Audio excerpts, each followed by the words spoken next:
ideas. I followed along with her, and it turns out the reason why mine weren't looking so great before is that I wasn't making them long enough. So instead of just using one strip of the 12 by 12 paper, one strip 12 inches long, I am now using 2 strips and gluing them together, which makes the rosette look a lot better. I think the wider you make them, the longer they need to be. So like, for example, let's take a look at this really super huge one.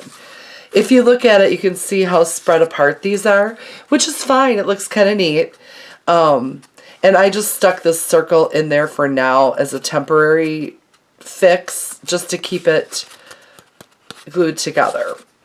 And then, you know, you can put anything you want on top of that, a stamped image, a bunch of layering. I just left it blank for now until I was just playing around with some stamps yesterday that I found and thought, you know, maybe I could create something fun with these. So anyhow, but you can tell the difference between the ones that are wider and the ones that have more. Oh, that looks cute like that. You can just see that the fan is wider and these are more condensed. I don't know what word I'm struggling to find, but anyways, so I played around with a bunch of different sizes. I also took my I don't have a silhouette or a cameo or a die cut machine of any kind, so I do have fancy scissors from back in the day. So I've got, like, for example, these scallop ones, I've got pinking ones, I've got a ton of different types. And so I tried to do that along the edges, and that looks kind of cute too. The scallop probably works the best.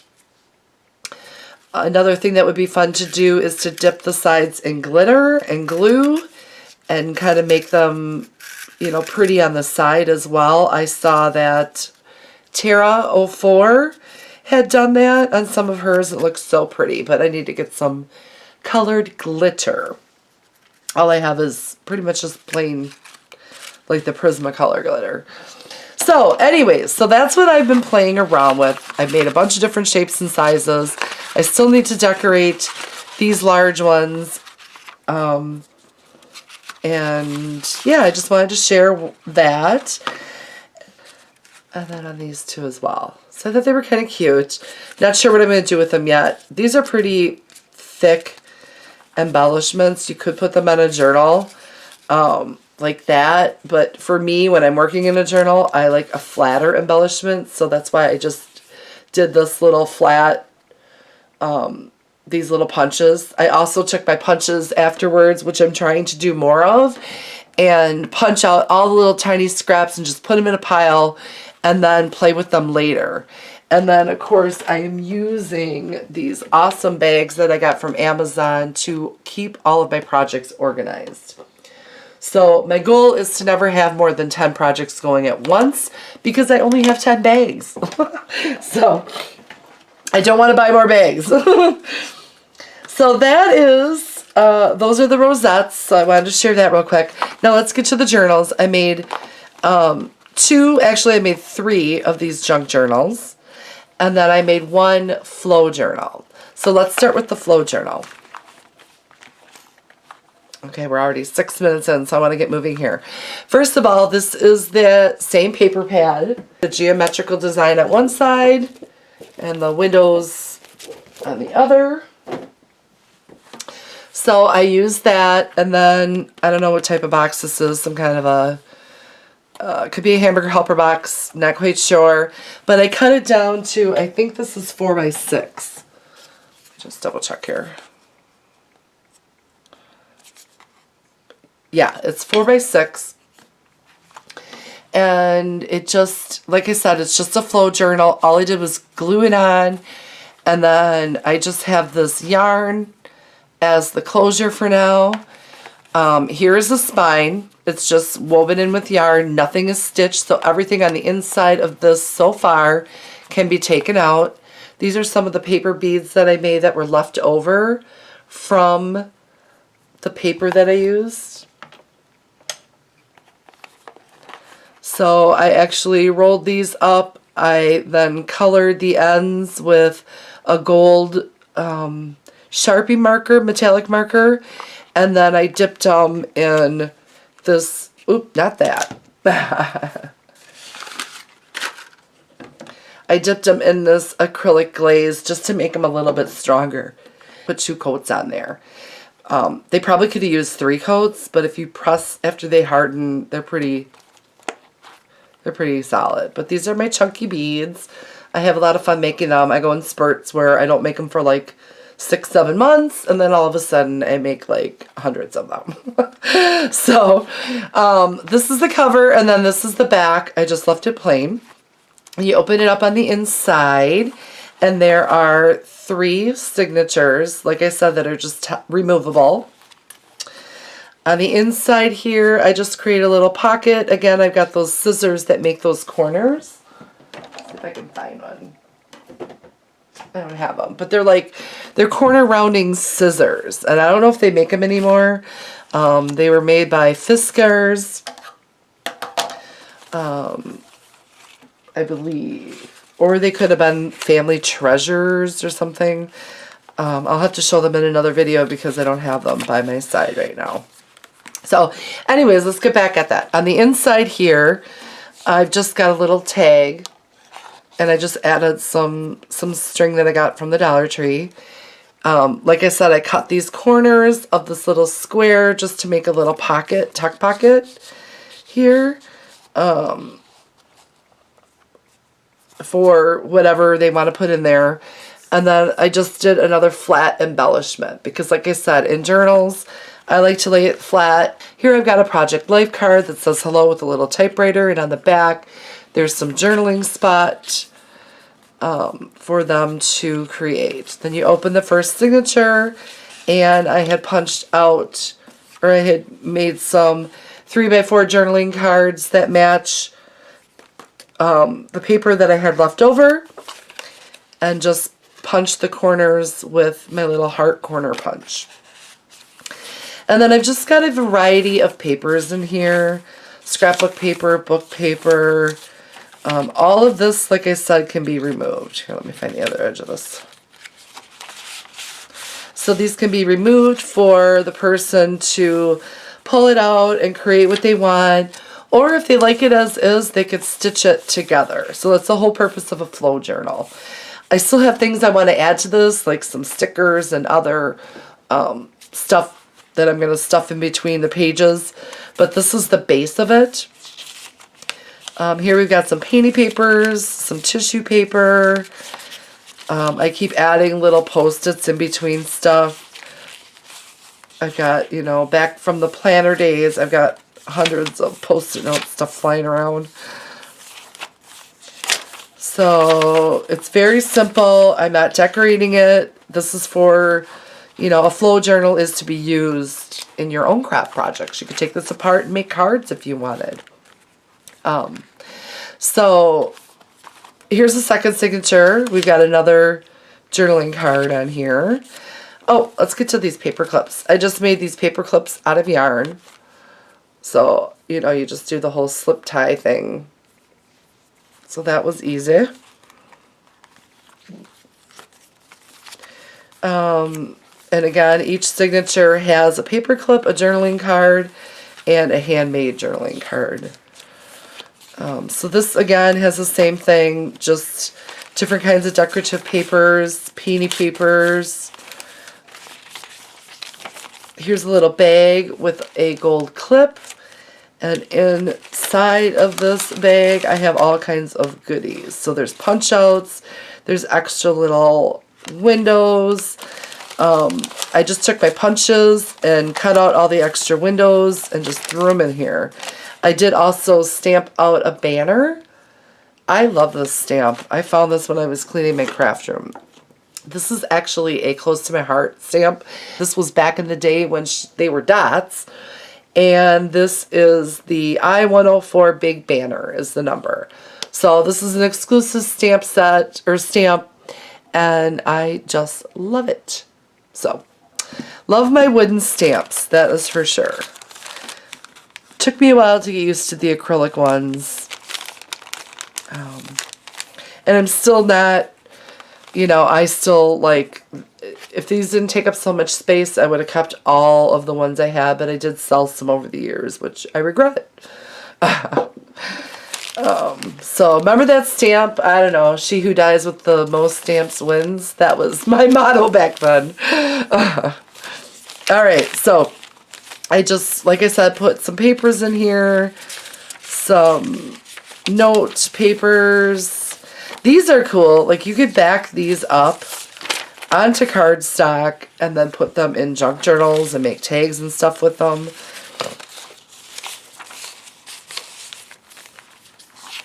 Okay, more book paper. And then here's the other half of the bag. I left it full. I didn't cut it because if the person that gets this wants to take this out and reuse this bag in a different way, they can. They could just take out the stuff that's in it and take out the whole bag. Oops. So you can see that it's still pretty loose, so I want to add enough stuff in it so that it doesn't move around as much as it does. You know, that's just the thing with yarn is, you know, it just kind of loosens after a while. Here's the third signature with another paper clip with the yarn. Here's another one of those corners I punched the corners out of. And then more scrapbook paper, painty papers. Here's another goodie bag with more post-it notes, a journaling card, and some tags that I created with the leftover scrapbook paper. I didn't do anything to the tags. That's for the recipient to do anything they want with them. More book pages. Here's another flamingo little notepad paper. And then same with this bag. I just left it closed. More painty paper. So I still, like I said, want to add more pages in between here and some other goodies. I will be stuffing in the pockets. And then on the inside back cover, just the same thing. I have a tuck spot where I'm going to put more goodies and stuff.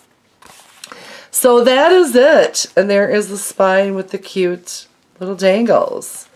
So that's the FLOWISH journal that I created. And then real simple, I didn't make any kind of closure. I didn't distress any of the edges or the paper because once they're done with the paper on the inside and all the goodies on the inside, they can create their own journal using this cover. They could repurpose it if they wanted to. Okay? So that's my flow journal. This would be cute if you were to add a little rosette on here. But you could probably do that on the FLOWISH journal because you're using it just to use what's inside. Yeah, but anyways, so that is the FLOWISH journal. And then here I created, these are both pretty much the same, so I'm only going to go through one of them. The paper is the same. I call these my skinny mini journals, and they're made out of Cracker Jack boxes. So let's just go ahead and open one. Again, on the side, these are sewn in. There's two signatures that are sewn in with beads dangling down the side. And these are my handmade paper beads. So I didn't put a closure on there again. I didn't distress any of the edges. This is just a very basic junk journal. So that's what the cover looks like. If you open it up on the inside, I had turned it so that you could see the Cracker Jack box. I thought that was kind of fun. And inside here, you've got a little tuck spot. I cut out one of those windows and I put in the little surprise, the little Cracker Jack surprise. And then I cut out another little window. Each signature, like I said, there's two. They both start out with this paper on the inside. And you open it, I've got another little tuck spot window and then a little tag that I added some twine to. And then I just put in, this is coffee dyed paper, some scraps. This is a little baggie, and inside the bag I've got some embellishments and tags and stuff. I think there's 15 pages, 9 pages per signature, but I created a pocket in the center, so actually only 8. But 8 times 4, if you use all 4 sides, you know, that gives you quite a bit of room to play with. Here I just created a tag with some of the leftover scrapbook paper and added some twine and made a little pocket in the center where the signature is. And then I like how this dangles off the top. Just really simple. I didn't decorate it at all. It's for the recipient to decorate, but here's another one of those paper clips. And inside here, again, some more goodies. There's always room to add more goodies, too, before if I decide to send this to somebody. Just more paper, or that coffee dye paper. And then the back of the signature, again, a little window. And then you can see in the center here, I left quite a bit of room so that this can grow. And then that way it still lays flat when you want to decorate it or journal in it. The only other issue is that this I could have left longer because it's kind of getting in the way of it laying flat. So that I may redo. I may take this off, make it longer so that the person can pull it out in front here without it interrupting being able to work in it. I'm sure you can understand what I'm saying. Here I made a side pocket, and I just put the little Cracker Jack thing in there just for fun. Some more papers. Oops. More scrapbook papers. All these scrapbook papers were left over in my stash. I didn't have to cut any full-size sheets down. This was all paper scraps. Here's another tag. A pocket where the middle of the second signature. For book paper.